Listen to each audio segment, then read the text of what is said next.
Un petit bidon, mon pépère. Christopher Froome à pied. Mais quelle image du tour. On n'a jamais vu ça. Aïe aïe aïe, attention Philippe, vous nous faire rafler. Allez mon grand, t'es grand aujourd'hui, t'es grand. Chapeau. Bonjour à toutes et à tous et bienvenue dans Chasse Patate, le podcast du groupe Eto qui décrypte l'actualité cycliste. On se retrouve aujourd'hui en plein dans la semaine quinzaine sainte en Belgique avec toutes ces courses flandriennes, toutes ces courses pavées qui vont nous emmener, qui nous emmènent tranquillement jusqu'à dimanche, le deuxième monument de la saison, à savoir le Tour des Flandres, le Ronde van Vlaanderen en version originale. Même si j'ai peut-être pas le meilleur accent flamand, je le sais très bien. En tout cas, voilà, on va donc, dans ce podcast, revenir sur les courses qui ont eu lieu, les Flandriennes qui ont eu lieu. À savoir, en tout cas, on avait eu le week-end d'ouverture, l'Omloopet Nieuwsblad et Kuurne-Bruxelles-Kuurne, et ces derniers jours, le 3 classique, Gand-Wevelgem, et à travers la Flandre, avec notamment les deux victoires du Français Christophe Laporte. On va donc revenir sur tout ça et se pencher aussi sur les favoris du Tour des Flandres, bien évidemment, avec nos trois consultants du jour. Anselme, le monsieur cyclisme sud-américain qui a décidé de passer une tête par les pavés. Salut Anselme. Salut tout le monde. Bon, il faut se diversifier. On s'ennuie vite en Amérique du Sud. Voilà, bon... Je rassure tout le monde, tu vas pas nous parler de Miguel André Lopez qui vient de gagner en Amérique latine, tu vas bien nous parler des pavés, tu as bien suivi les courses, c'est pas un problème. Du tout. On est aussi avec Titouan, salut Titouan. Salut Mathieu, salut tout le monde.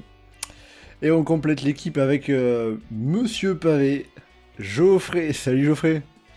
Bonsoir à tous. Oui, voilà, disons que j'aurais du mal à faire la conversation en flamand, je vais me limiter au français pour l'instant. Je vais prendre la conversation en entier moi aussi, mais je me...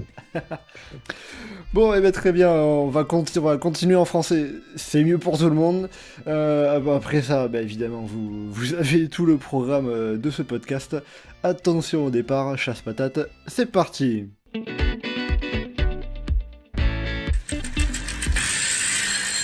Avant de se pencher donc sur les favoris du Tour des Flandres, ce qu'on va faire, c'est déjà on va regarder ce qui s'est passé jusqu'à présent, on va analyser le déroulé des différentes courses, avec notamment un point qui est quand même assez marquant sur cette première partie de bloc de classique flandrienne, à savoir la domination de l'équipe Jumbo-Visma, on peut le dire ainsi, puisqu'ils ont fait tout simplement un quintuplé. Voilà, avec 4 coureurs différents qui ont remporté les 5 principales classiques flandriennes. Avec Dylan van Baarle qui avait remporté l'Omloopet Nieuwsblad, suivi le lendemain par Tiesj Benoot sur Kuurne-Bruxelles-Kuurne. Et on a eu la semaine dernière Wout van Aert sur l'E3 classique, dans un sprint à 3 face à Mathieu Van Der Poel et Tadej Pogačar, à quand même le préciser. Et on a eu aussi, dimanche dernier, le doublé de Jumbo, avec Christophe Laporte vainqueur devant Wout van Aert sur Gand-Wevelgem, et ce mercredi, la victoire de Christophe Laporte en solitaire sur À travers la Flandre. Alors donc, la question, ça va être, cette domination de Jumbo-Visma, et même ce quintuplé, qui, j'ai pas cherché, mais je pense, doit être historique. Est-ce que pour vous c'est surprenant ou est-ce que c'est logique au vu de leur force collective ? Je dirais que c'est à la fois surprenant parce que ils n'ont pas battu non plus chacun des perdants de la veille. C'est pas comme si c'était chaque fois les seuls grands favoris au départ. Mais à la fois c'est logique parce que individuellement c'est chaque fois des victoires un peu logiques. Enfin, il y a un peu la surprise Laporte quand même qu'on n'aurait pas imaginé à ce niveau. Ne serait-ce que l'année dernière. L'année dernière, il paraissait quand même un peu moins fort que cette année. Et même Benoot, c'est pas sur Kuurne-Bruxelles-Kuurne que j'aurais vu gagner. Il a fait un sacré numéro. Donc, c'est là la petite surprise. Mais sinon, à chaque fois, il y a quand même... Van Aert, c'était assez logique. La victoire, en plus, il a appris à jouer finement, enfin. Et même Van Baarle, son numéro, il a juste fait ce qu'il avait fait l'année dernière à Roubaix. Plus, c'est quand même un spécialiste des... Enfin, il sait exactement où attaquer, quand... Donc, son numéro était assez logique. Anselme, surprenant ou logique ? Surprenant. Enfin, autant, on va dire que on pourrait se dire c'est logique, comme l'a dit Titon, au vu de leur effectif et de les forces en présence. Mais on parle des courses flandriennes qui sont par nature des courses les plus incertaines. Et en plus, sur les 5 victoires, il y a 2 doublés, ce qui n'est pas quelque chose qui arrive très fréquemment. Bah, disons que si tu veux, il y a que sur l'E3 classique, ils n'ont pas 2 coureurs sur le podium. Et à travers la Flandre, pardon. Mais donc c'est clairement surprenant leur début, leur campagne c'est difficile c'est ahurissant un peu c'en est presque facile en fait. On a l'impression ils arrivent avec leur équipe et c'est un peu toi tu te sens bien aujourd'hui, ok, c'est toi qui gagne. Donc là clairement on va dire qu'il reste les 2 plus importantes. Je veux dire ce serait dommage pour eux de se rater sur ces 2-là, mais pour les suiveurs c'est sympa qu'ils gagnent pas tout quoi. Parce que bon.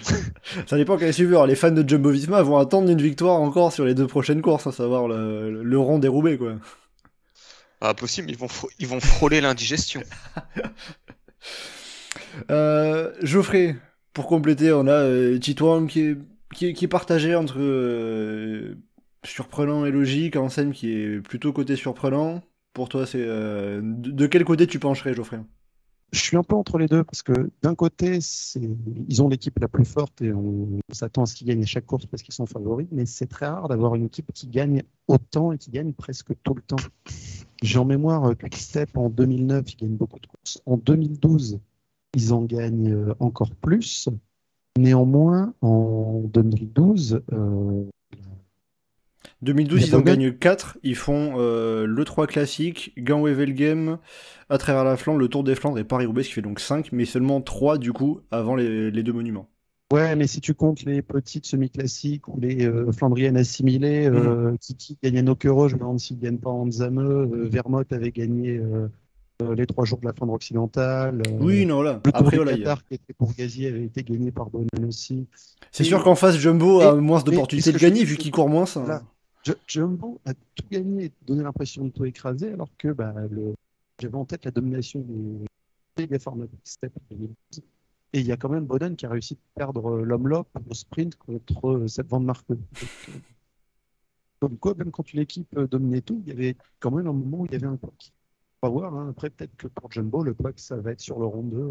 Oui, ça serait peut-être au pire moment, entre guillemets. Surtout en plus que Van Aert va avoir une pression particulière sur les Flandriennes, sur le Tour des Flandres, pardon, vu le nombre d'années que commencent à attendre les Flamands.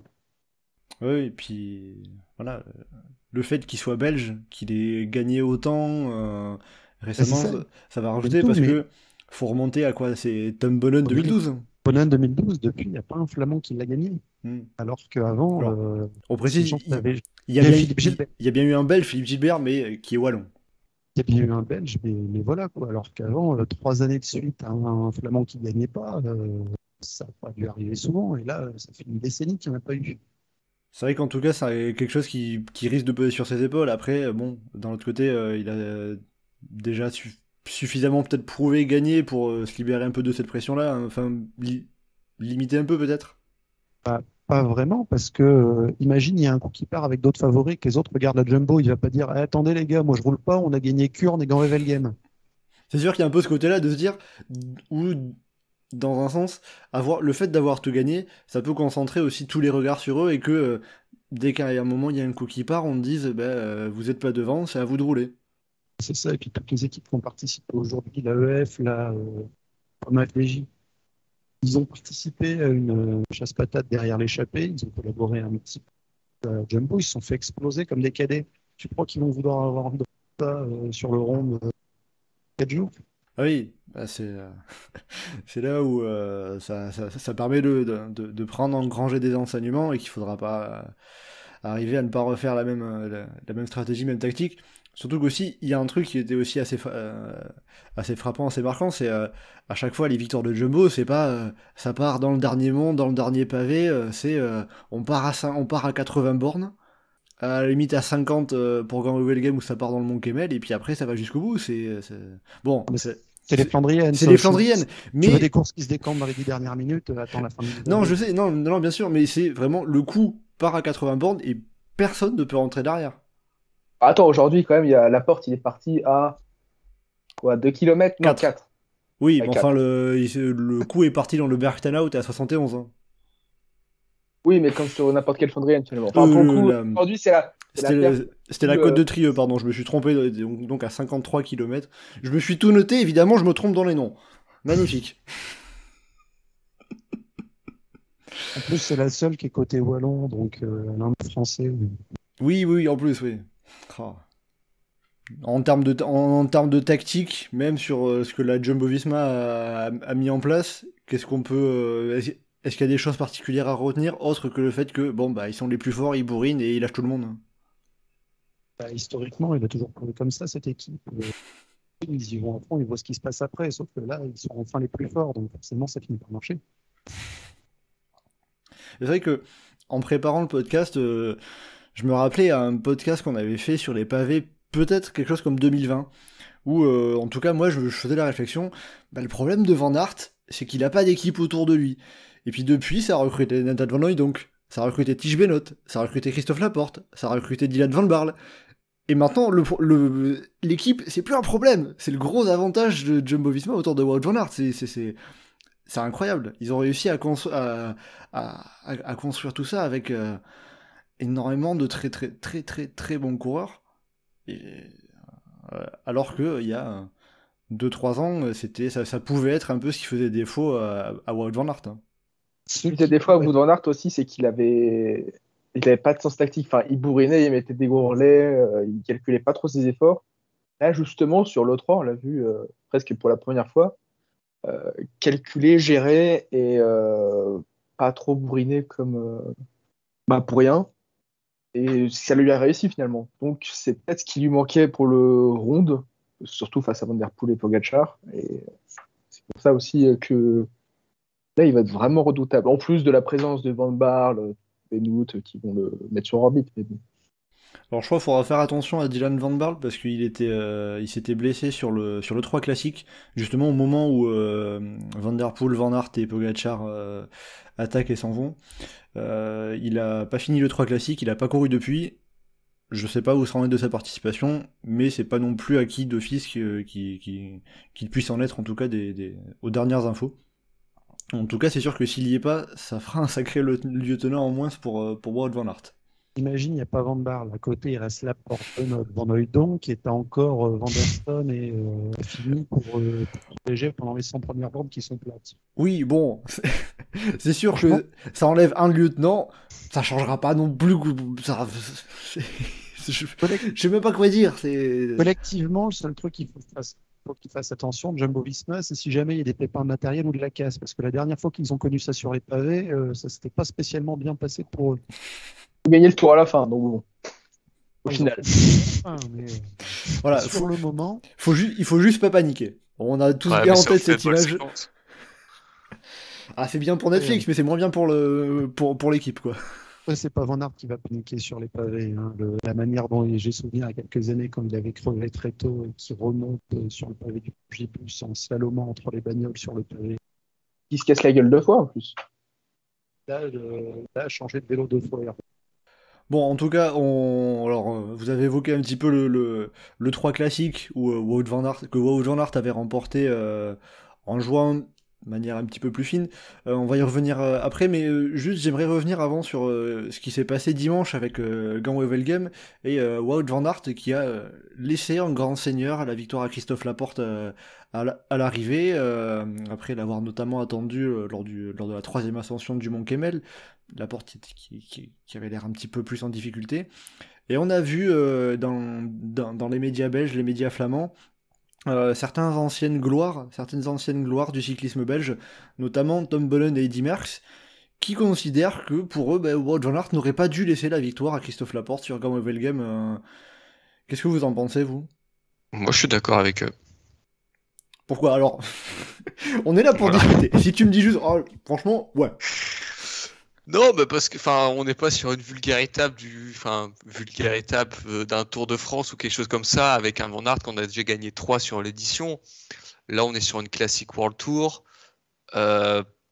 renommée World Tour. Ils arrivent pour la gagne. bah, enfin, je suis pas fan des équipes qui arrivent et puis bah ça se joue la victoire. Enfin, ça se joue pas la victoire, ça se l'offre.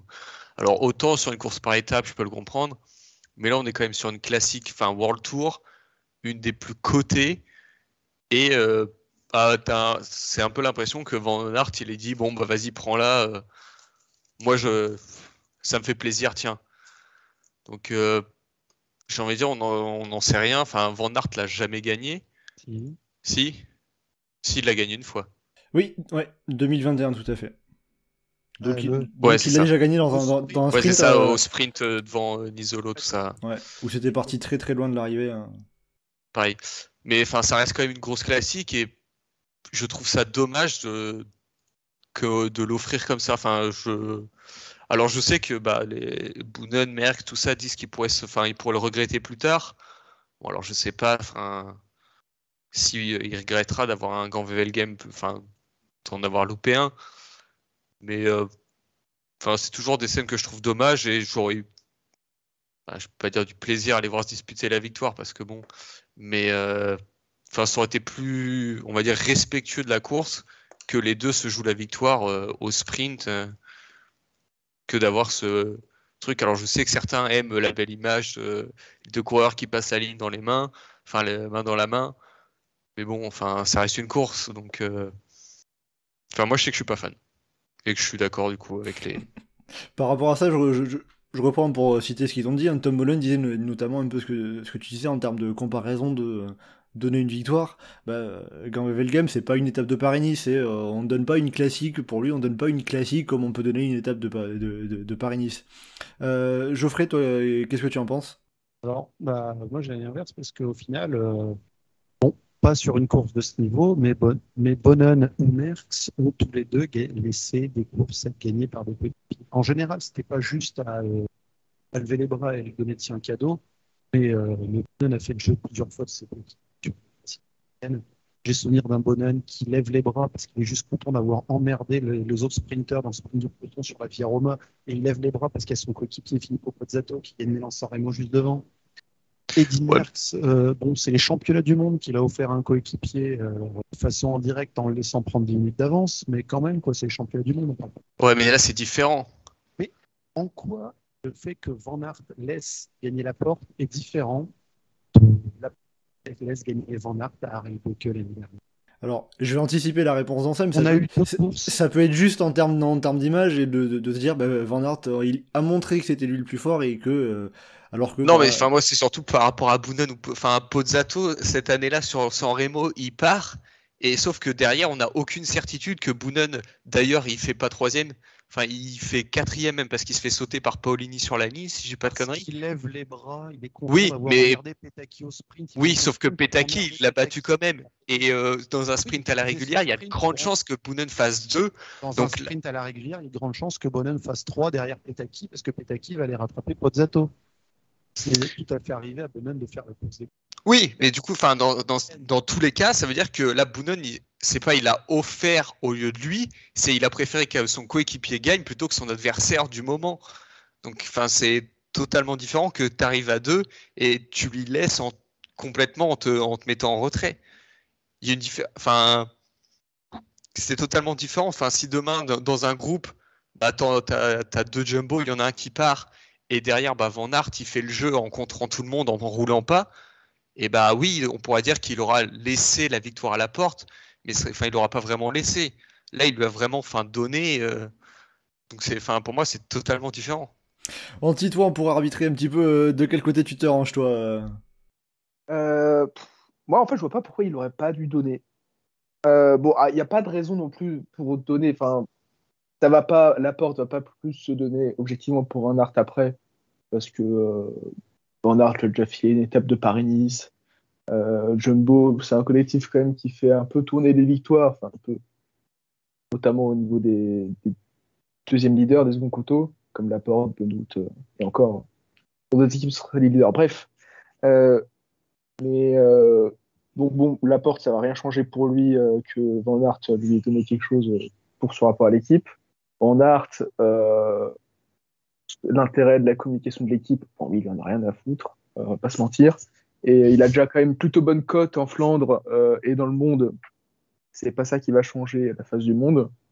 Mais à un temps. Donc pour toi, dans un sens comme dans l'autre, ça aurait rien changé.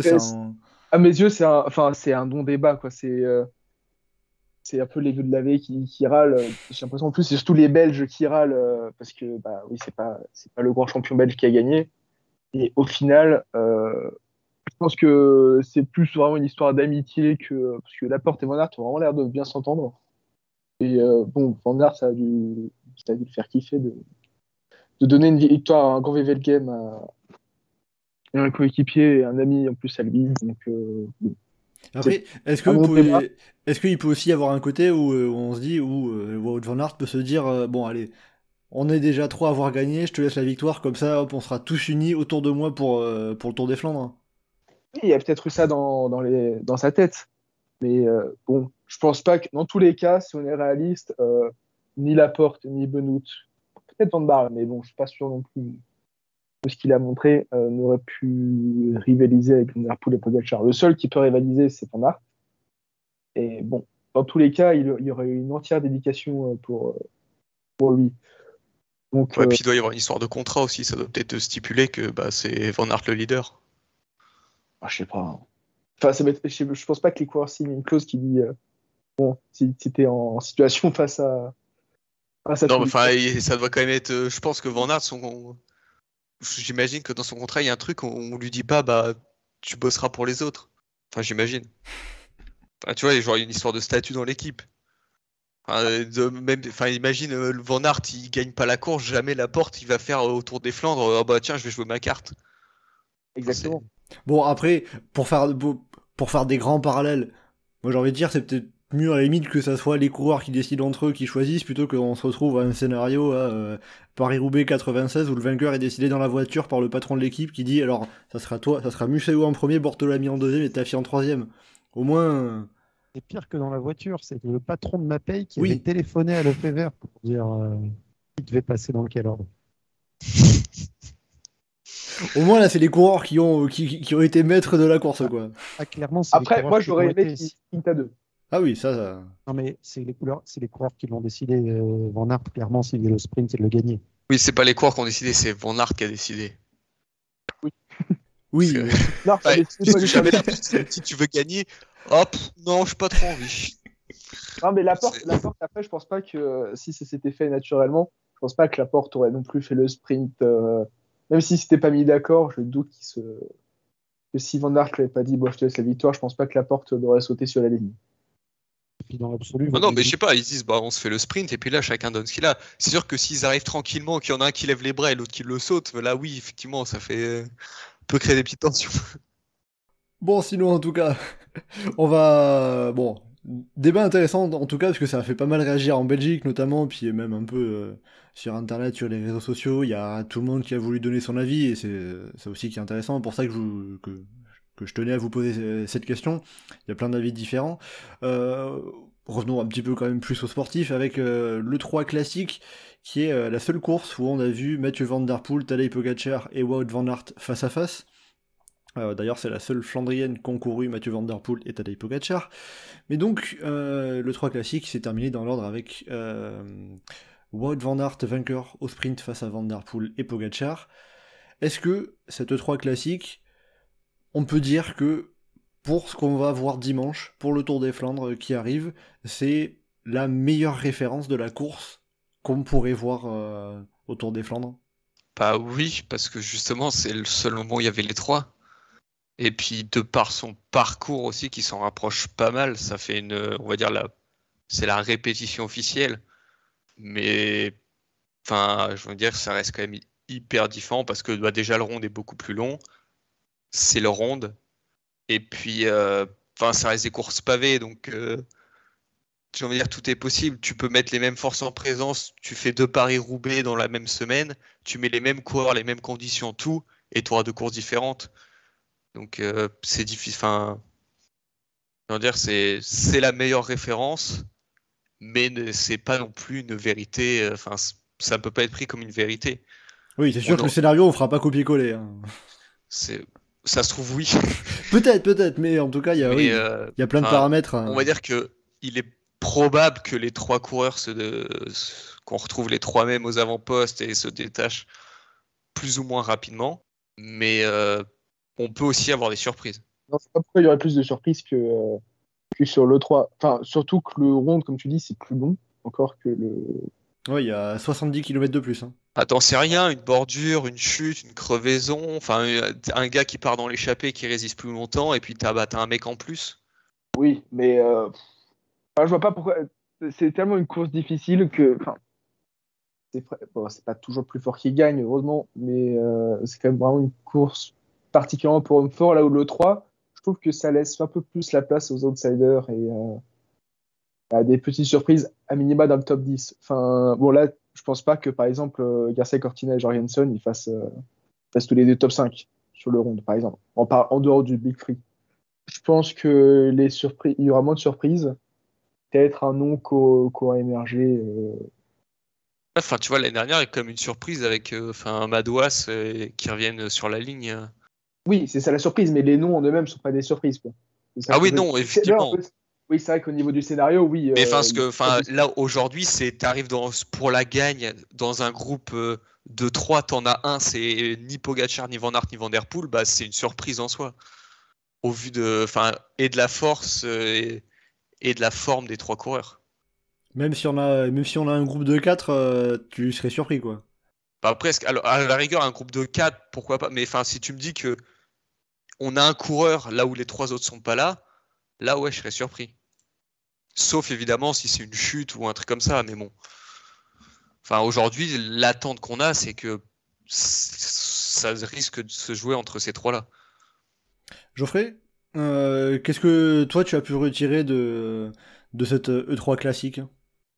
Beaucoup de choses, et dans l'ambiance, dans l'idée, effectivement, ça ressemble à ce qu'on aura. Mais pour moi, ce qu'on aura dimanche, ça sera radicalement différent de ce qu'on a eu les dernières fois. Et pour citer le genre de truc qu'on peut avoir sur le rond, qu'on peut pas avoir à Ralbeke, c'est typiquement Asgren qui bat Van Der Poel au sprint. Cette différence, la distance. 170 km de course, c'est là où le rond de quand on sera sur le Molenberg, les premiers pavés, les premiers mots qui avancent, ça permet de mettre l'ambiance dans le train, mais c'est là qu'il y aura une vraie première sélection importante, disons. Et le Molenberg, après 170 km de course sur le Tour des Flandres, il reste encore 100 bornes, il reste encore une douzaine de monts, il reste encore plein de pavés. Harelbeke, 170 bornes de course, t'es dans la Karnemel-Beckstraat, et après il reste plus qu'un pavé, et le Tigenberg, c'est un faux plat qu'un mot. Il y a une distance de course qui est ultra importante, avec une bataille de placement permanente. Il y a les petites routes avec le goudron dégueulasse qu'on peut retrouver à plein d'endroits en Flandre, qui force à être concentré même quand tu traverses des villages après 70 bornes de course et qu'il te reste encore 1h30 avant de poser le premier pavé. Et cette usure, ce stress permanent fait que le Tour des Flandres est une course unique. Et si ça suffisait pas, il y a un truc qui est sur le Tour des Flandres qui a nulle part ailleurs, c'est le Koppenberg. Il peut tout se passer. Tu as fait la course parfaite jusque-là, et tu es en 11e position et c'est nickel. Le mec qui est 9e, il se casse la gueule, il se retrouve en travers de la route, tu es à pied dans du 22%. Oui, c'est sûr que Voilà. le Koppenberg, c'est un des rares monts flandriens qui est emprunté par seulement le Tour des Flandres. Si ce n'est... Le Koppenberg est au Tour des Flandres, ce que Arenberg est à Paris. Bon, avec un peu moins de présence, qu'il y a eu des complications historiques, et c'est plus facile avec les braquets d'aujourd'hui de les passer qu'avec les braquets des années 70-80. Après, dans l'idée, c'est plus facile de rouler sur Arenberg avec les pavés qu'il y a aujourd'hui à Arenberg que la tronche de pavés qu'il y avait dans les années 70-80. C'est pas faux, mais je dis ça parce que le Koppenberg a été longtemps mis de côté par le Tour des Flandres. Hein. C'est juste de ce côté-là. La bagnole de direction qui roule sur un coureur, c'est sûr que c'est pas idéal en termes d'image. Oui, ça, pauvre coureur suédois dont j'ai oublié le nom. Danois. Danois. Voilà, oui, c'est ça, tout à fait. Bon, pour revenir vite fait un peu à l'E3 classique, bon, donc Pour vous, les avis divergent. On a Geoffrey qui dit que ça sera complètement différent, Anselme qui dit que ça sera, on peut avoir quasiment copier-coller, etc. Enfin, il peut tout se passer. Après, le cyclisme, ça reste le cyclisme. On sait pas, on peut pas, impossible de prédire ce qui pourra s'y passer. Mais pour revenir à l'E3 classique, en termes de hiérarchie justement entre notamment ces trois fantastiques un peu, on va dire, hein, sur les pavés, à savoir Van Aert, Van Der Poel et Pogačar, qui vous a semblé le plus fort, ou un qui était peut-être un peu moins fort est-ce qu'on a vu un peu une différence de hiérarchie en tout cas sur ce Grand Prix E3? Van Aert semblait moins fort, mais pourtant c'est lui qui gagne. Mais typiquement, on se parle de ce dont parlait Geoffrey sur les monts et le Tour des Flandres de la distance. Si on a un scénario similaire à l'E3, je pense que Van Aert n'arrive pas dans le final avec Van Der Poel et Pogačar comme l'année dernière. Parce que sur les monts, il a quand même montré des limites et il était pas loin de péter lors du Grand Prix E3.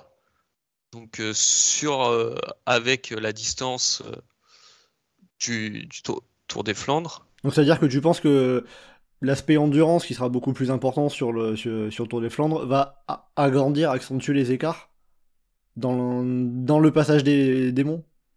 Je dirais que ouais. Après, Van Aert a couru là où les autres n'ont pas couru entre-temps. Est-ce que ça lui servira d'avoir, il aura fait pris du rythme, fait du volume, des efforts, là où les autres arriveront peut-être plus frais. Donc je sais pas en fait si ça va jouer en sa défaveur ou pas, mais on va dire que sur le début de saison, est-ce qu'on a vu celui qui a présenté une faiblesse, c'est Van Aert. Titouan, est-ce qu'on peut est-ce que tu rejoins Anselme sur le fait que Van Aert a montré des faiblesses qui pourraient poser problème dimanche sur le Tour des Flandres? Sans souci, surtout que on sait que Pogačar il était monstrueux l'année dernière et qu'il y a seulement Van Der Poel qui a pu le suivre et encore qui a galéré je crois que c'était dans le dernier Cormont. Bon, à la limite, je pense qu'on en parlera après, mais celui qui pourrait être avantagé justement sur le round par rapport à l'E3 et qui pourrait faire office de surprise, comme ce dont on parlait tout à l'heure, c'est Madouas. Bon, la distance, c'est l'avantage, tout ça. Mais on parlera des Français plus tard, je crois. Mais j'ai pas peur de dire que Van Aert a moins de chance que Madouas. Même si j'en fais mon favori, Van Aert, malgré tout, parce qu'il a un bon collectif. Oh le grand écart, oh le grand écart. Non, mais c'est pas un grand écart, attention, je fais de la gymnastique.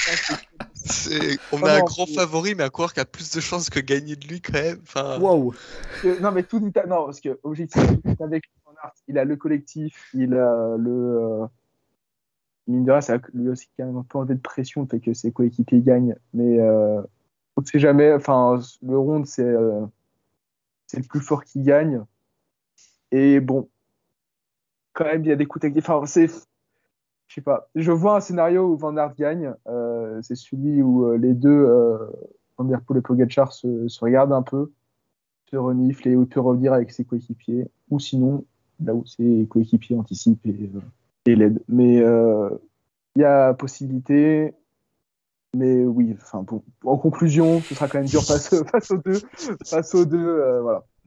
Donc pour toi, Van Der Poel et Pogačar ont pris un léger ascendant parce que ce qu'on a vu sur le Grand Prix E3 avec l'ascension des monts et notamment Van Aert qui avait un peu de mal à suivre sur les derniers passages du Paterberg et du Vieux Cormont. Si je résume bien, tu m'arrêtes si je déforme tes propos. Non, je ne déforme pas, hein, c'est ça. Un avantage, mais bon. Pour revenir sur un élément qu'Anselme a évoqué, c'est le fait que Mathieu Van Der Poel et Tadej Pogačar, comme je l'avais dit tout à l'heure, n'ont pas couru d'autres classiques flandriennes que ce Grand Prix E3, cette E3 classique, qui était vendredi dernier. Tadej Pogačar est parti en stage à Monaco, Mathieu Van Der Poel est parti en Espagne, alors que Wout van Aert, lui, en face, est resté en Belgique. Il a couru Gambé-Belgame ce dimanche. Pour vous, est-ce que Mathieu Van Der Poel et Tadej Pogačar, ils auraient pas eu intérêt à venir faire, rester un peu plus en Belgique et faire au moins une deuxième course flandrienne avant le Tour des Flandres. L'année dernière, Mathieu Van Der Poel, il fait une seule course flandrienne avant le Tour des Flandres. C'était des services. à travers la Vers la Flandre. Flandre. Alors, il l'avait gagné. Cette année, il a fait deuxième sur une course de la Flandre. Pareil, Pogacar avait fait que celle-là. Je dis pas de bêtises. Ouais, Ouais, c'est ça. il avait fait aussi que à travers la Flandre. Donc ça va rien changer. Bah, disons, comment dire, ils sont affrontés sur différents terrains. Ils sont affrontés un peu au Strade-Bianche, à Milan-San Remo, un peu à l'E3. Donc, ils sont quand même. Mathieu Van Der Poel et Pogacar auraient fait aucune classique. Ils voudraient débarquer sur le Tour des Flandres. Effectivement, ce serait compliqué, mais il y a Milan-San Remo. Ils sont dans un cadre complètement différent, mais en termes de pression et d'attente de résultats sur une grande course d'un jour, certains sont déjà préparés sur ce point-là. Anselme, Titouan, ça vous surprend de les voir aussi peu présents sur les classiques flandriennes? Bah, non, parce qu'aujourd'hui, on sait que la mode est au stage et pas forcément à la course. Après, moi, je trouve ça dommage. Enfin, dans ma tête, c'est tu les fais ou tu les fais pas, les classiques. Enfin, tu vois, même Van Aert, il aurait pu faire aussi, il aurait pu courir aujourd'hui. Enfin, je pense pas que ça aurait changé grand-chose. Les Van Aert et Van Der Poel, même les cyclocross, ils ne font pas deux week-ends, pas les deux courses de chaque week-end sur toute la saison, mais même sur les classiques. Et franchement, je préfère qu'un mec comme Pogacar vienne déjà sur le Tour des Flandres et sur la côté que. Non, et puis, enfin. Des années, les coureurs de grand tour, ils ne foutaient pas le nez sur les pavés parce que le staff est juste à l'approche même. C'est sûr que voir un double vainqueur du Tour de France qui s'aligne au Tour des Flandres en espérant gagner, c'est quelque chose que ça faisait quand même assez longtemps qu'on n'avait pas vu ça, quoi. Et c'est ça, si on remonte de quelques années en arrière, c'était hallucinant. On avait Bradley Wiggins au départ de Paris-Roubaix, du Tour des Flandres. Un vainqueur du Tour de France qui est présent sur les pavés. Quelques années, on se retrouve dans un débat. Pogacar, il a fait que RLPQ avant le rond. Ouais, comme quoi le temps passe vite et on s'habitue vite à sa présence sur les pavés.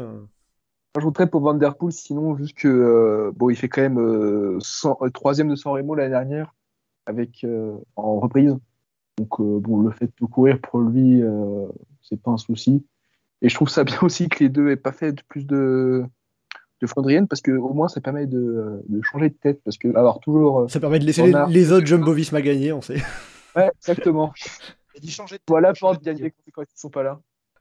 Bon, en tout cas, donc du coup, le fait que Mathieu Van Der Poel et Tadej Pogacar n'aient couru que le 3 classique, visiblement, ça ne vous inquiète pas, puisqu'ils avaient fait aussi, en effet, comme vous l'avez dit, couru une seule course flandrienne l'année dernière avant le Ronde, qui était justement le Dvars à travers les Flandres. Avant de se pencher sur les favoris de ce Tour des Flandres 2023, j'ai envie de revenir sur une équipe qu'on attendait chaque année, qu'on attend toujours chaque année. Et là maintenant, cette année, même depuis l'an dernier, c'est quand même très compliqué, c'est la Soudal Quick-Step. J'ai compté, on est tout simplement sur une série, c'est-à-dire depuis la dernière classique flandrienne, je compte large, je retiens depuis la victoire de Fabio Jacobsen à Kuurne-Bruxelles-Kuurne l'année dernière, il reste sur 9 courses avec l'Omloop, Kuurne, E3, Gand, à travers la Flandre, le Ronde et Roubaix, ça fait donc au total 9 courses d'affilée, sans podium. Pour l'équipe de Patrick Lefeuvre, c'est depuis 2003 et la création de l'équipe Quick-Step, c'est la pire série de l'histoire. Qu'est-ce qui leur manque maintenant ? Parce qu'on reste sur, on a Davide Ballerini qui vient faire 2 top 10 au sprint sur l'Omloop et à travers la Flandre. On a Fabio Jacobsen qui fait aussi un top 10 à Kuurne-Bruxelles-Kuurne. Mais on ne les voit plus arriver à jouer les premiers rôles en attaquant, en tentant des coups. Qu'est-ce qui se passe ? J'ai envie de dire, il leur manque un bon coureur. C'est plus une vanne, mais. Non, mais c'est un. Mais en même temps, ils ont bonne réponse, quoi. Mais en même temps, ils ont plus, de top coureurs. Ils ont longtemps profité de Boonen. Ensuite, ils ont eu quand même, tout un effectif un peu à la Jumbo aujourd'hui, avec quand même tout un groupe, les Terpstra, Stibar, tout ça, où on était quand même sur du très bon coureur régulièrement cité favori. Et aujourd'hui, sur le Tour des Flandres, à un moment, on aurait pu parler d'Alaphilippe, mais il est quand même vachement en retrait. Asgreen l'a gagné, mais cette année, j'ai pas l'impression d'avoir le Asgreen d'il y a 2 ans. On se demande s'il n'est pas encore en activité, quoi. Donc, Si, quand même, on le voit, mais bon, sur le. Si, on le voit, mais il est quand même très en second rideau. Hein. Enfin, pour Kasper Asgreen, le meilleur exemple que j'ai, c'est dans le Stationberg sur le 3. C'est lui qu'on voit au pied de la montée essayer de faire un peu l'effort. Et puis tu as Mathieu Van Der Poel qui arrive, qui déboule, et Kasper Asgreen se fait complètement enrhumer. Et il n'arrive pas à suivre. Ouais, donc voilà, pour moi, là, il leur manque quand même, on va dire, la tête d'affiche. Parce que le collectif, ils ont le collectif ils ont l'expérience. Mais face aux trois gros coureurs qu'on a là, ça suffira pas. En plus de bons coureurs, parce que c'est vrai que, plus que qu'il leur manque de bons coureurs, il leur manque de forme, c'est bons coureurs, parce que quand même, Alaphilippe, Asgreen, c'est pas les derniers perdants de la veille. Mais ce qui leur manque, c'est surtout de la chance aussi, beaucoup, parce que soit ils tombent malades, Alaphilippe sur le 3, il a l'air pas trop mal avant que ça lance, et il avait les problèmes gastriques, Alaphilippe, il était malade, c'est un virus qui a traîné un peu dans l'équipe. Exactement. Sénéchal, il a toujours des problèmes mécaniques au mauvais moment, des crevaisons, des sauts de chaîne. Voilà. Asgreen, il est malade une fois sur deux aussi, j'ai l'impression. Bref, que ce soit les maladies, les ennuis mécaniques ou les chutes, même on a vu avec Merlier aujourd'hui. Enfin, du coup, je sais pas quand ce sera, mais sur Douars. Voilà, sur à travers la Flandre. Sur à travers les Flandres. Il leur manque toujours un peu de chance aussi. Ça leur fait défaut. Alors, je sais pas pourquoi ils ont soudainement une guigne. Peut-être que le fait vert a invoqué les mauvais dieux, je ne sais pas. Mais Geoffrey, pour conclure, faut arrêter de compter sur la Soudal Quickstep sur les pavés maintenant. L'équipe Quickstep, elle n'est pas en grande forme depuis 2 ans, comme c'était dit, mais mine de rien, c'est la seule équipe où, au départ, il y aura 5 coureurs sur les 7 qui ont déjà gagné une classique ou une semi-classique dans les Flandres. Il n'y a aucune autre équipe qui peut se mettre là-dessus. Est-ce qu'ils sont favoris? Individuellement, non. Clairement, les favoris, c'est Van Der Poel, Van Aert, Pogacar. Il y a quelques outsiders secondaires auxquels on va penser en premier. Et du fait de leurs résultats, c'est pas eux qu'on va penser en premier. Maintenant, est-ce que c'est improbable de voir un mec comme Lampa, je sais pas, sortir de nulle part et aller la gagner? C'est pas ce qui est le plus attendu, mais c'est pas improbable pour autant. Donc, tu n'enterres pas de suite vraiment les espoirs pour l'équipe de Patrick Lefebvre, quoi. Non, sur le Tour des Flandres ou sur Paris-Roubaix, c'est pas l'équipe que je pensais enterrer. Même s'ils sont là, il y a un adage en vélo qui dit qu'il faut toujours se méfier d'un Belge au sprint. Pour moi, il faut toujours se méfier d'un quick step sur les Flandriennes. Il vaut mieux faire attention. Mais c'est vrai que par rapport à tout ce que vous racontez un peu sur le fait qu'ils sont moins présents, moins au niveau, un peu moins de chance aussi, il y a peut-être aussi de se dire, là sur ce Tour des Flandres, il va falloir courir différemment de comment on courait jusqu'à 2021, c'est-à-dire il va falloir cette fois chercher à anticiper les coups et ne pas attendre que le coup se lance, parce que il y a peut-être plus forcément maintenant les coureurs pour suivre les Pogacar, Van Aert, Van Der Poel, quoi. Je pense qu'ils vont devoir changer en anticipant. Boden qui fait tout péter dans le Koppenberg et à 100 bornes de l'arrivée, Philippe Gilbert qui fait tout péter dans le courant. Je dis ça par rapport à ce qu'on voit cette année, quoi. C'est dans l'ADN de cette équipe de faire tout péter de loin et après de jouer sur le collectif. Donc, voilà quoi. Est-ce que donc c'est juste que cette année, donc pour toi, si je comprends bien, ils continuent d'anticiper, mais ils arrivent même plus à faire la différence en essayant d'anticiper. Ils n'arrivent pas, mais c'est pas ça qui va leur empêcher de faire. Franchement, il y a qu'à voir Philippe sur la travers les Flandres. C'est lui qui fait péter en premier. La première grande banderie, c'est Alaphilippe aujourd'hui. Sur la travers les Flandres. Et c'est ça, moi, clairement, un mec comme Alaphilippe, j'imagine bien mettre une attaque de bourrin dans le Berendries après 180 bornes. Et du coup, à 90 bornes de l'arrivée, vu la longueur du Tour des Flandres, ou dans le Canariberg. Ouais, il faudra voir déjà pour Julien Lafilippe quelle jambe il aura. Il avait dit après l'arrivée de cet à travers les Flandres qu'il lui manquait encore un petit peu de jambes. Justement, il en avait profité pour rallonger 2 heures après la course. C'est ce que pas mal de coureurs avaient fait. Donc, il faudra voir aussi justement un peu tous ces niveaux physiques et espérer que la malchance suit des coureurs, hein, notamment Florian Sénéchal qu'on a vu à peu près crever ou chuter sur à peu près toutes les courses où il y a eu des pavés cette saison, j'ai l'impression. Enfin, juste pour redonner un truc par rapport à la Philippe, il aime bien les courses qui sont longues. Quand on sera au deuxième passage de Quarmont, les coureurs auront déjà couru 30 bornes de plus que la longueur de l'intégralité de la course d'aujourd'hui. Voilà, parce que sommet du deuxième passage du Vieux-Quarmont, on sera à 219 km. Enfin, les coureurs seront à 219 km dimanche. Mais il en restera encore un sacré paquet, 55 à peu près, d'ici l'arrivée. Donc faudra pas crier victoire de suite. Et bien justement, on avance pour parler des favoris de ce Tour des Flandres masculin. J'ai précisé en masculin parce que je sais que Geoffrey après aura un petit mot sur la course féminine qui se courra dans la foulée de la course masculine. Mais donc, ce Tour des Flandres masculin ce dimanche avec, si j'ai bien compris, un trio qui se détache légèrement avec Wout van Aert, Mathieu Van Der Poel et Tadej Pogačar.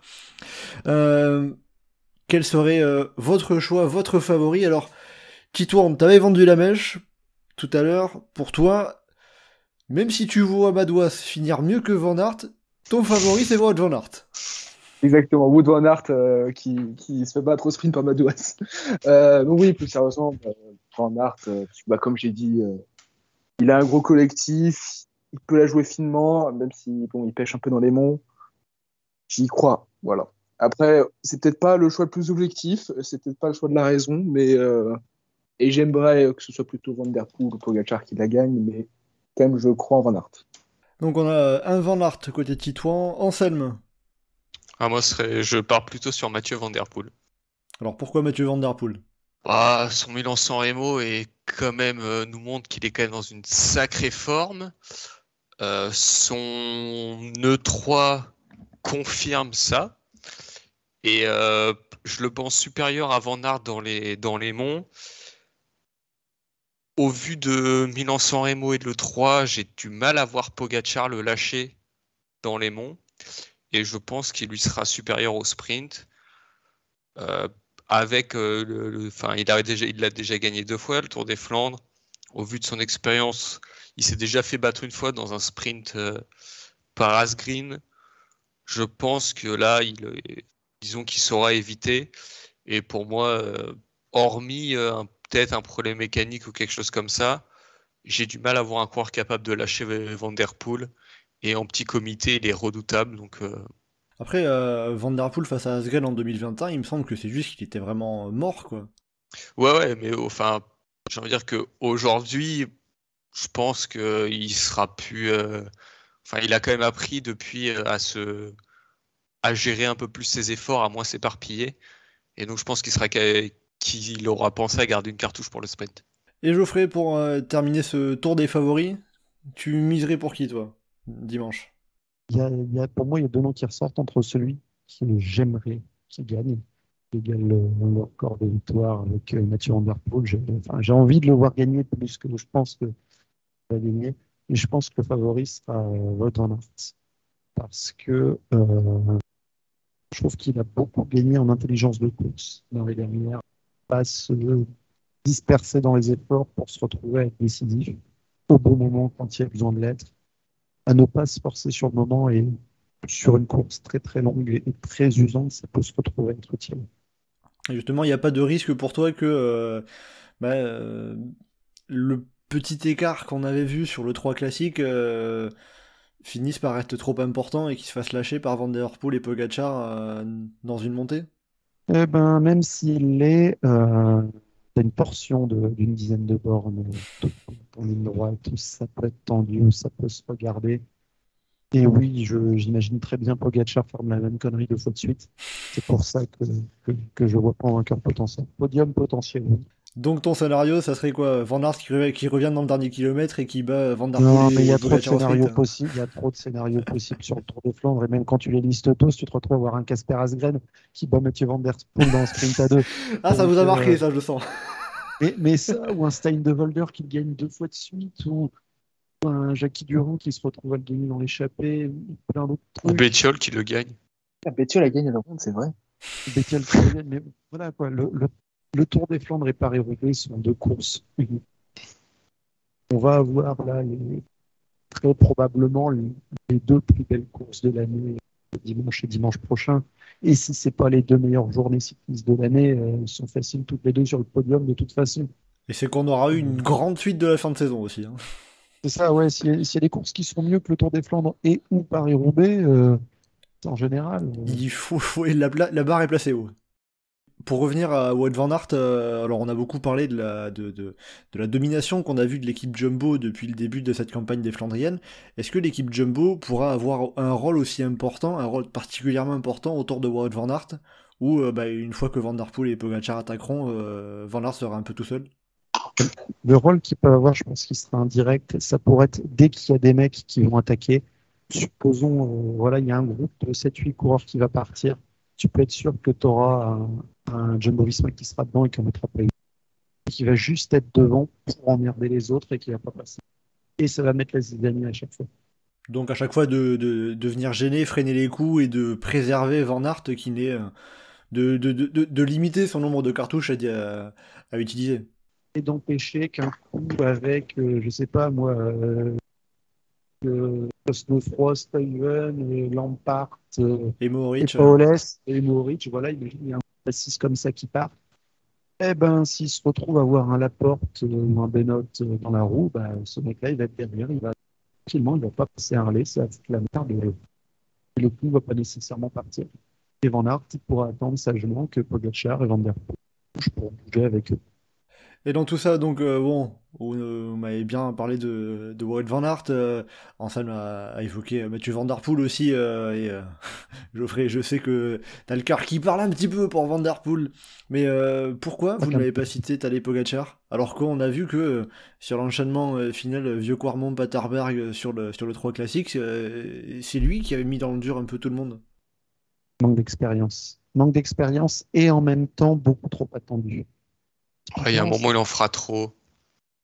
Ouais, manque de finesse tactique aussi. Ouais, et Toujours puis s'il pas se être retrouve plus dans un scénario en fort. petit groupe, l'année dernière, ça va lui revenir en mémoire. Il Il a va, paniqué, ouais. ouais, il sera capable de perdre son sang-froid, de s'énerver et Ah, puis après. c'est pas le coureur qui perd son sang-froid, mais Non, mais s'il se retrouve avec un Van Der Poel comme l'année dernière et qu'il sent que derrière ça peut revenir, je pense qu'il est capable de perdre son sang-froid. Ou alors il va attaquer, il va rouler et puis il va en amener un au sprint. J'y crois pas des masses, hein, je le vois très bien capable de faire un petit regard caméra avec je gère. Je le vois plus capable de faire ça que de paniquer. Si tu veux, Anselme.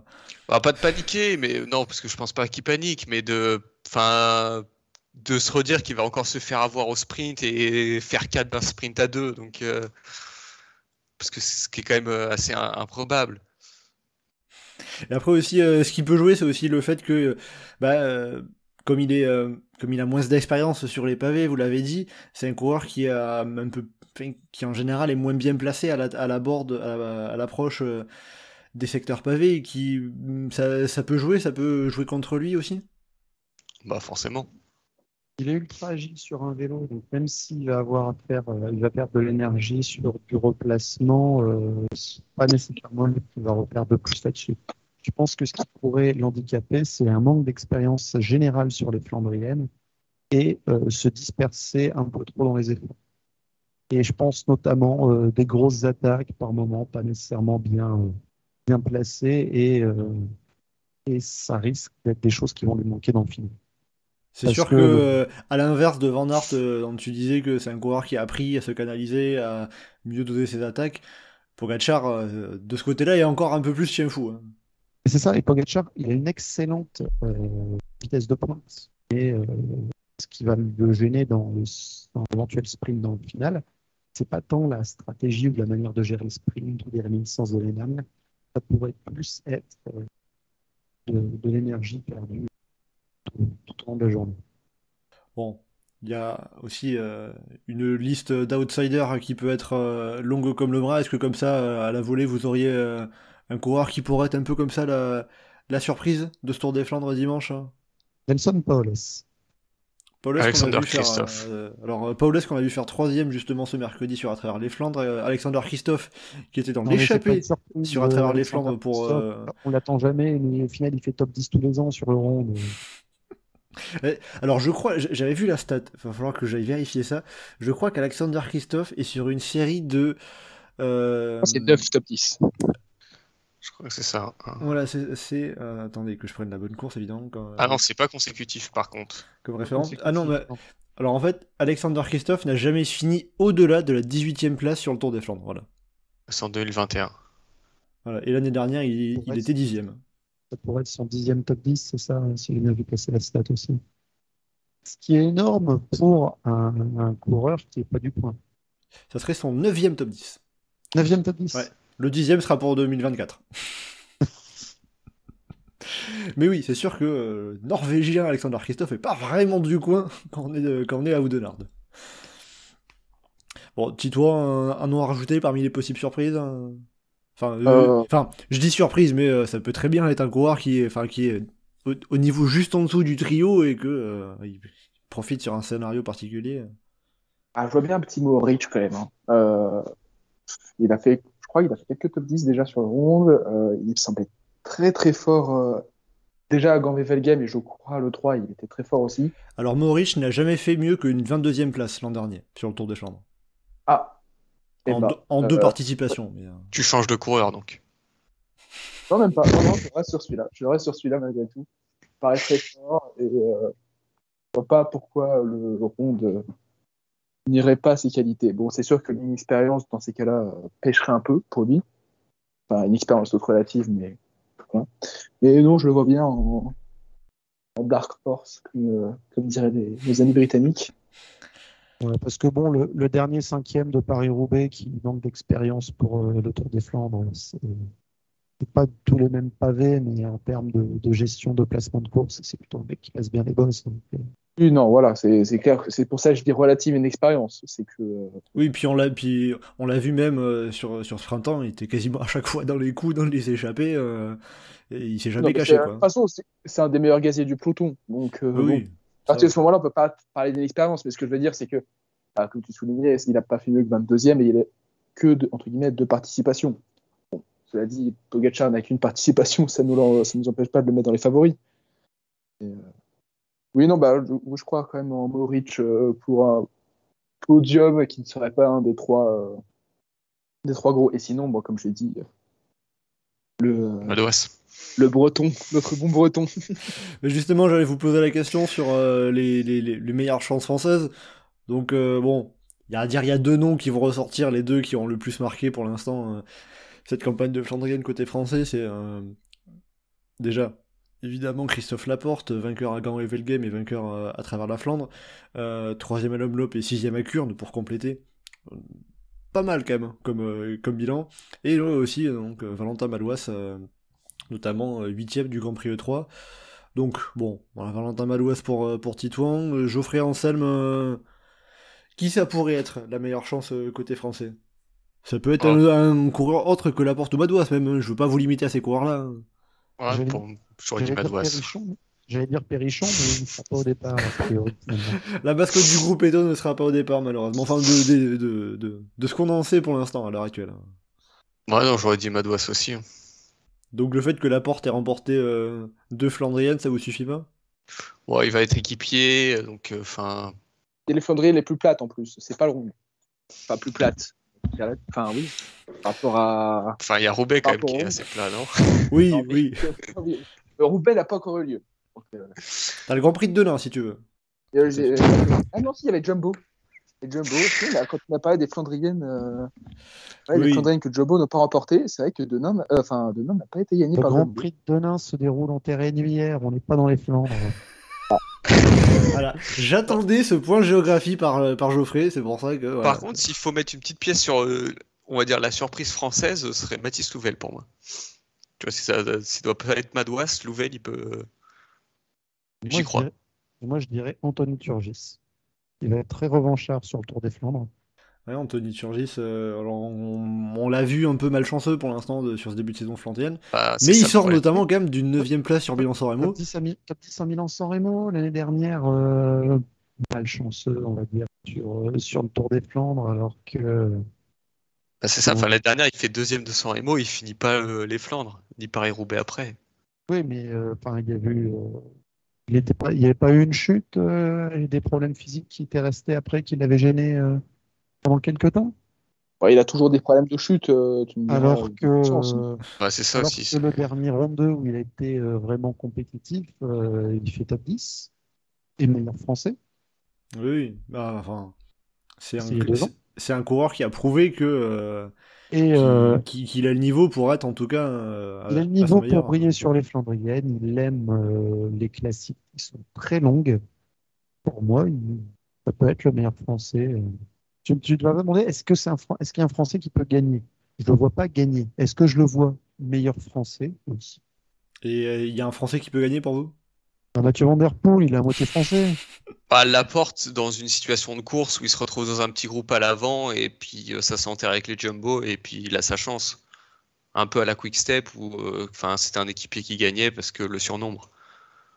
Adrien Petit et la Jackie Durand. Ce serait beau ça. Ah, et donc là, on va vraiment chercher Non, mais- des grands scénarios particuliers. Mais Mais c'est ça. mais c'est le round, ça reste possible, quoi. Pour qu'un Français gagne, il faudrait vraiment que ce soit un scénario particulier. Après, tu vois, si l'échappée va au bout, sans aucun manque de respect pour ces coureurs-là, je vais pas te dire un Alexis Guérin, un Thomas Bonnet, Clément Russo. Si l'échappée va au bout, c'est Lascano qui gagne.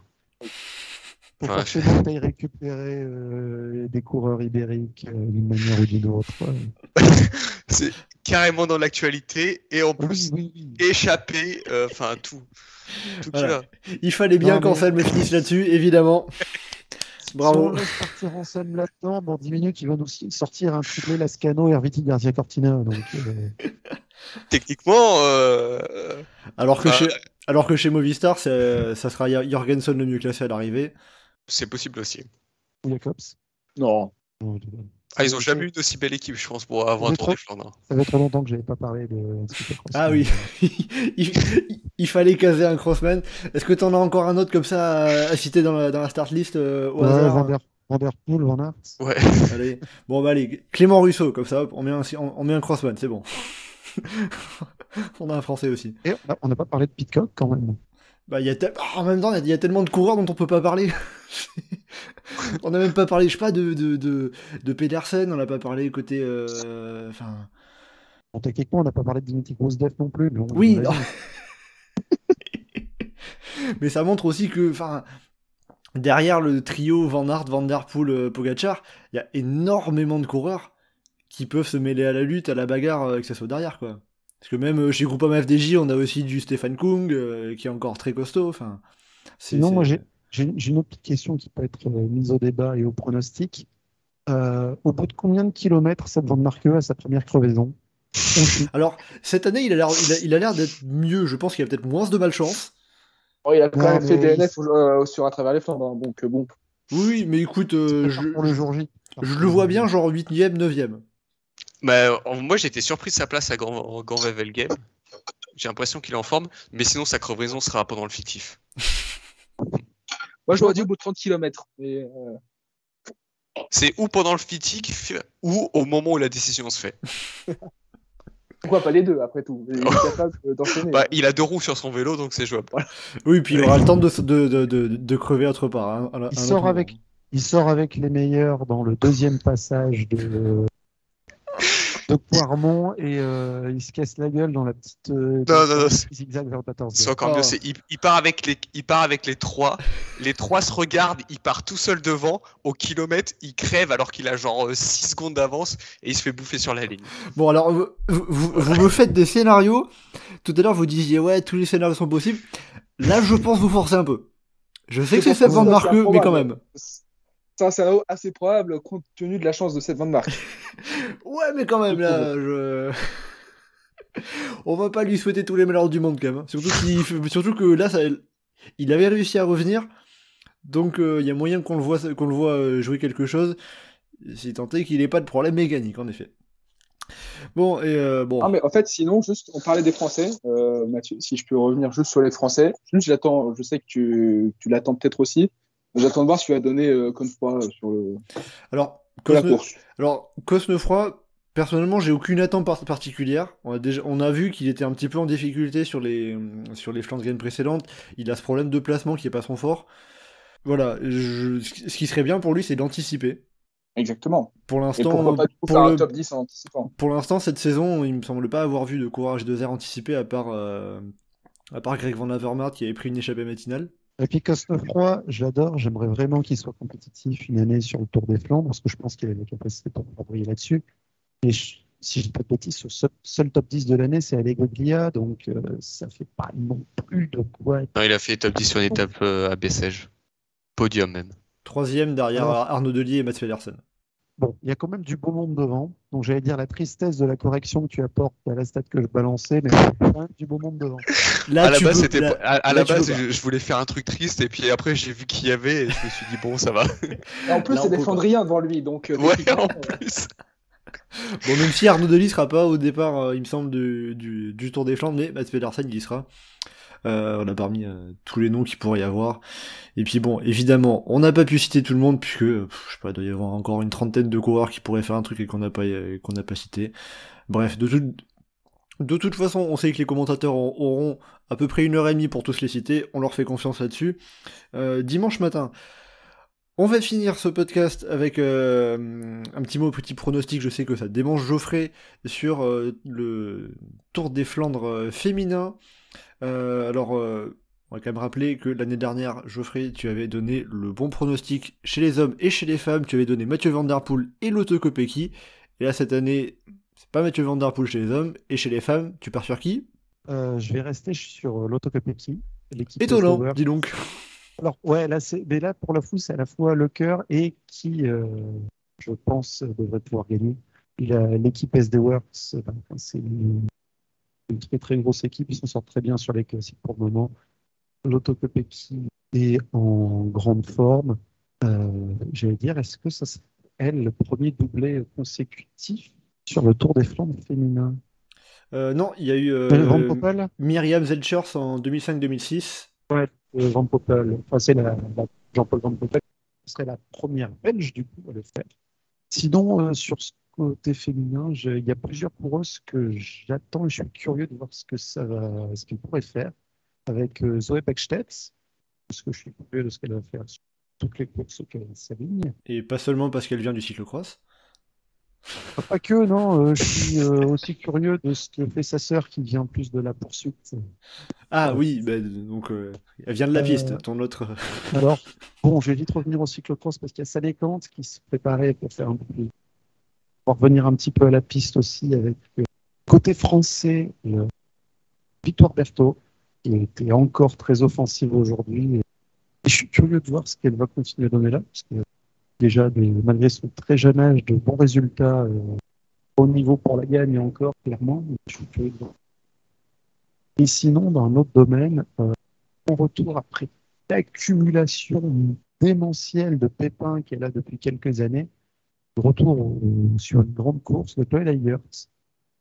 Où là, pour le coup, je ne sais pas spécialement à quoi m'attendre, mais je l'ai vue être tellement hallucinante.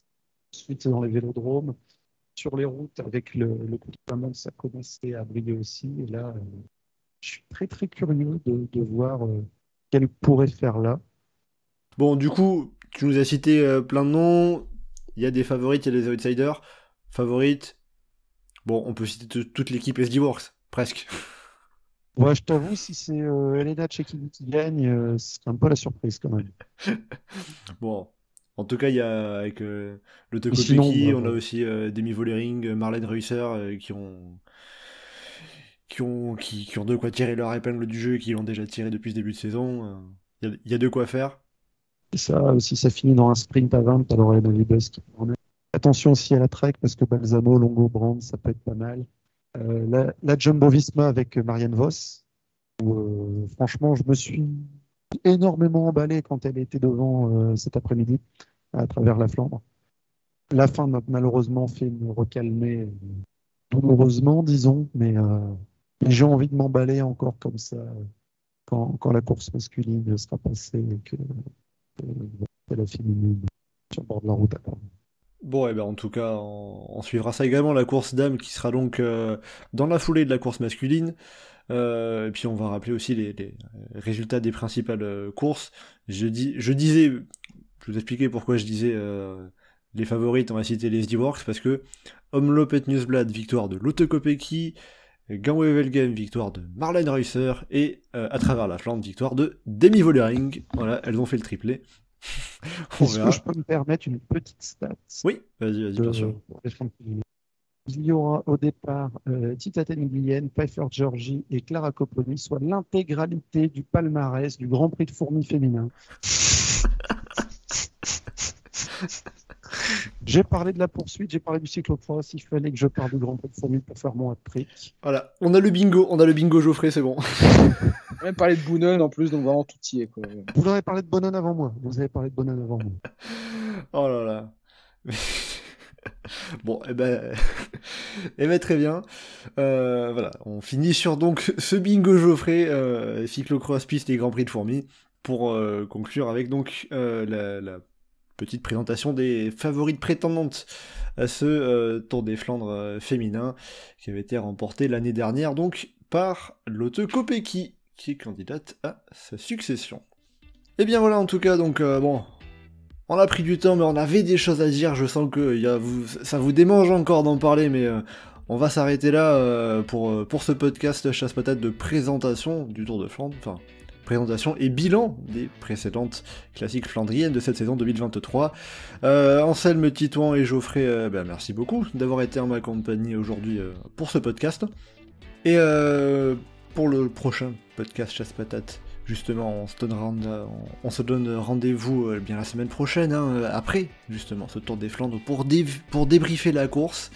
Et en attendant, eh bien, vous connaissez la formule, vous pouvez nous retrouver sur le site et le forum du groupe Eto, legroupeeto.fr, ainsi que sur nos différents réseaux sociaux, Twitter, Facebook et Instagram. N'hésitez pas à commenter, liker et partager ce podcast. Merci beaucoup et à bientôt dans Chasse Patate.